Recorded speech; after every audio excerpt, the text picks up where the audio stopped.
আমার যে কি আনন্দ হচ্ছে না কি বলবো মানে। আচ্ছা জ্যাঠাই বলছি দেখো, এটা তো আমাদের বাড়ির শেষ বিয়ে, হ্যাঁ, আর আমাদের সাজির বিয়ে, তো হই হুল্লোড় আনন্দ মজা সবকিছু হবে তো বলো? হ্যাঁ, কিন্তু সবার আগে খুব ভালো করে ছেলেটার পরিচয় জানতে হবে। হ্যাঁ হ্যাঁ। না দাদা, এক্ষেত্রে আর কোনো সংশয় নেই। নিজের চোখে তো গিয়ে দেখে এলাম আমরা। কলেজে টলেজে পড়ায়, রোজগারপাতি ভালো, বাড়ি ঘরদোরের অবস্থা ভালো, কি বল? হ্যাঁ, এক্ষেত্রে আমাদের মেয়ে আর ঠকবে না দাদা। ছেলেটার পেতে বিদ্যে আছে, ভালো কথাবার্তা ভালো। না, ছেলেটার কথাবার্তা কিন্তু আমার ভালো লেগেছে জ্যাঠাই, বেশ ভালোই কথাবার্তা বলে। আমি ঠিক করেছি বিয়ে, আমি আমি আমি আমার দাদা তো আমাকে কোনো ব্যাপারে ভরসা করে না, এবার আমি সাজির বিয়ে ঠিক করেছি।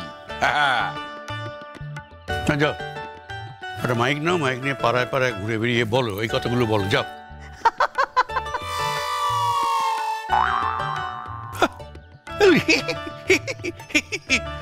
সব কথা সবসময় হি হি হি করে হাসে। খবরদার বলছি, আমার সঙ্গে এভাবে কথা বলবে না তুমি। সবার সামনে তুমি আমাকে অপমান করবে না, আমি বারণ করে দিলাম। হ্যাঁ, ভালো সুখবর দিচ্ছে, তাতে হাসবো না তো কি কাঁদবো? আমি কি তোমার মতো খিটকেল বুড়ো সবসময় খিকি করবো? তাই কি বললে তুমি? খিটকেল বুড়ো, খিটকেল বুড়ো। বড়দি, এটা কিন্তু খুব খারাপ হচ্ছে, খুব খারাপ হচ্ছে। তুমি বড়দাকে খিটকেল বুড়ো বলছো, এটা বলা কিন্তু তোমার একদম একদম ঠিক হয়নি। তুমি কিন্তু বড়দাকে অপমান করছো বড়দি। খিটকেল বুড়ো বলবো না তো কি বলবো? বেড়ে গেছে, বেড়ে গেছে, বেড়ে গেছে, বড্ড বেড়ে গেছে। আরে আমি যে ওর থেকে এতগুলো বছরের বড়, তার কোনো দামই দেয় না। আজকে যদি আমার মা বেঁচে থাকতো, বাবা বেঁচে থাকতো না, বুঝিয়ে দিত কত ধানে কত চাল। তোমার মা বাবা থাকলেও তোমাকে কিছু বোঝায়নি গো। তিনারা সব সময় আমার দলেই ছিল, আমার সঙ্গেই থাকতো, তোমাকে বকতো, তোমাকে তো বুঝিয়ে ছেড়েছে। আর সেদিনগুলো তো তোমার মনে। ও মেজ ঠাকুরপো, তুমি বলো তো, বলো তো, তুমি বলো না, তোমার মনে আছে তো, তুমি বলো। সে কি আর মনে নেই নাকি? অবোধের গোবোধে আনন্দ। এই তুমি আমাকে অবোধ বললে কেন? বেশ করেছি, বেশ করেছি। যাকে অবোধ বলা দরকার তাকে অবোধ বলেছি। তুমি হচ্ছে অবোধ, নির্বোধ, যত রকম আছে সব তুমি। আমি তোমার ছোট ভাই না, ওই জন্য আমি তোমাকে কিছু বলতে পারছি না। আমি যদি তুমি যদি আমার ছোট ভাই হতে না, আমি তোমাকে ডাবল ডাবল বলতাম, অবোধ অবোধ, নির্বোধ নির্বোধ। হঠাৎ হাততালি দেওয়ার ইচ্ছে হলো কেন তোমার? যেন মনে হচ্ছে দারুণ কথা বলেছে তোমার এই অবিবেচক শ্বশুর। কাজ নেই তো কি আর করবে বলো? যাই হোক, কাজের কথা আলোচনা করবো না আমরা? কাজের কথা আরম্ভ করতে গেলে তোমার বড় মা, তোমার বাবা কিরকম সব কথাতেই ব্যাগরা দিচ্ছে। হবেটা কি করে কাজের কথা? আর তাছাড়া ব্যাপারটা কিরকম হালকা করে দিচ্ছে, কথাটা কি বলবো? যাই হোক দাদা, শোনো, আমার একার কথায় তুমি ভরসা করো না। তুমি নিজে একবার গিয়ে সমস্তটা দেখে শুনে তারপর সিদ্ধান্ত নিও। ওই জায়গা এখন পেছন টানছে। জানে তো আমাকে বাদ দিয়ে কোথাও কিছু হবে না। এই সাজির বিয়েতে যদি কোনো রকম গোলমাল হয় না, তা গলায় গামছা দিয়ে সারা পাড়া ঘোরাবো বলে দিলাম। হ্যাঁ, কি ছেলেটা কীরকম এখন তখন ঢোক গিলছে, জানি তো যে আমাকে ছাড়া এসব কাজ হবে না।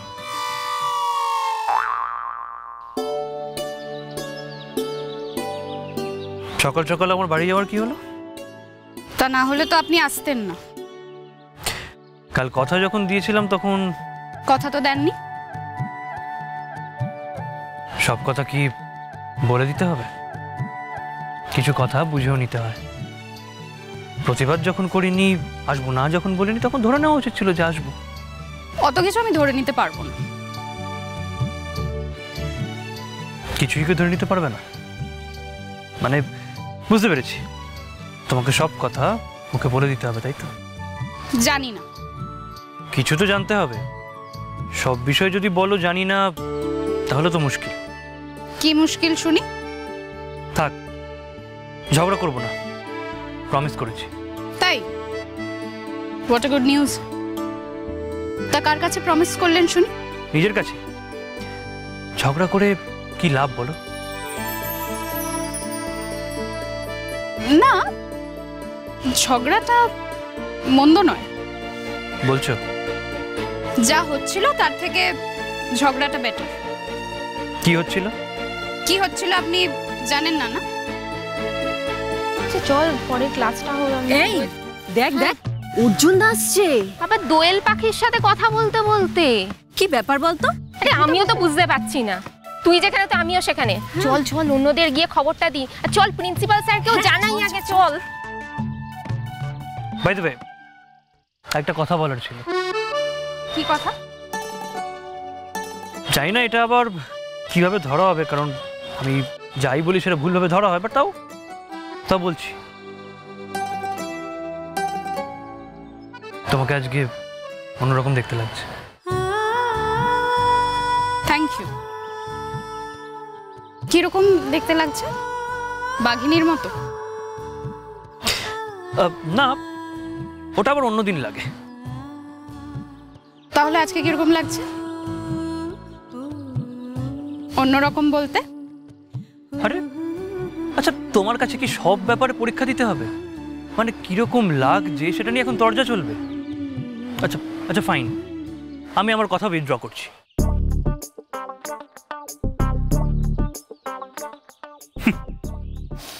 বাবা আবার হাসছে তো, তোমার হাসি পাচ্ছে কেন? হাসা বারণ নাকি? না, বারণ কেন হবে, বাট তোমার মুখে যে হাসি আসতে পারে সেটা মাঝে মাঝে ভুলে যাই। এই শুনুন, আমি না যথেষ্ট হাসি খুশি মেয়ে, কিন্তু প্রথম থেকে এখানে যা ফেস করতে হয়েছে তারপর আমি এরকমই হয়ে গেছি। সেটার কারণ তো আমি, তাই জন্যই তো আমি চলে যেতে চেয়েছিলাম।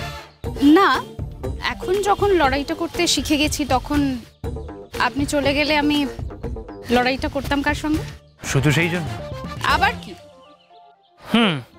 বুঝলাম না, আমি কারোর ঝগড়ার জড়িদার হয়ে এখানে থাকতে চাই না। তাহলে কি হয়ে থাকতে চাও?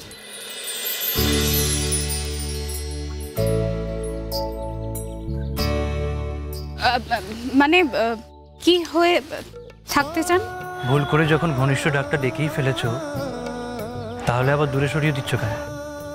যাও না, আমার মেজো জেঠু, আমার বাবা, জ্যাঠাই সবার কাছ থেকে পারমিশন নাও।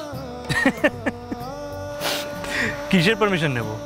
এই যে আমি তোমাকে তুমি করে বলতে পারি কিনা সে ব্যাপারে পারমিশন নাও।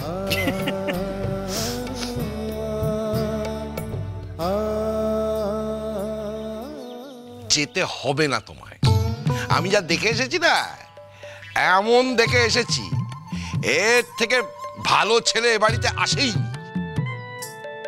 ও ভাগ্যে সেখানে রূপাঞ্জনদা নেই। হ্যাঁ, ভাগ্যে সেখানে চিনি দিয়েও নেই।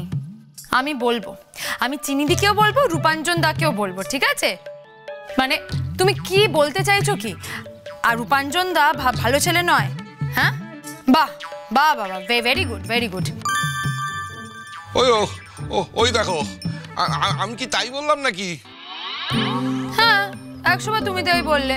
হ্যাঁ, মানলাম অর্জুন ভালো ছেলে, কিন্তু তাই বলে তুমি রূপাঞ্জনাকে ভিলেন বানিয়ে দিলে। হ্যাঁ, আমি ভিলেন বানালাম?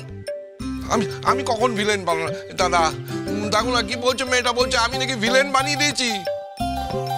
না, এখন কেন এখন দাদা দাদা করছো কেন? হ্যাঁ, কোথায় কি বলতে হবে কিচ্ছু জানে না, বেপাক বেমারটা কথাবার্তা বলে ফেলছে। বলবে যে আমাদের বাড়ি এই জামাইও খারাপ হয়নি, ভালোই হয়েছে, তা না, খালি উল্টো পাল্টা কথাবার্তা বলছে।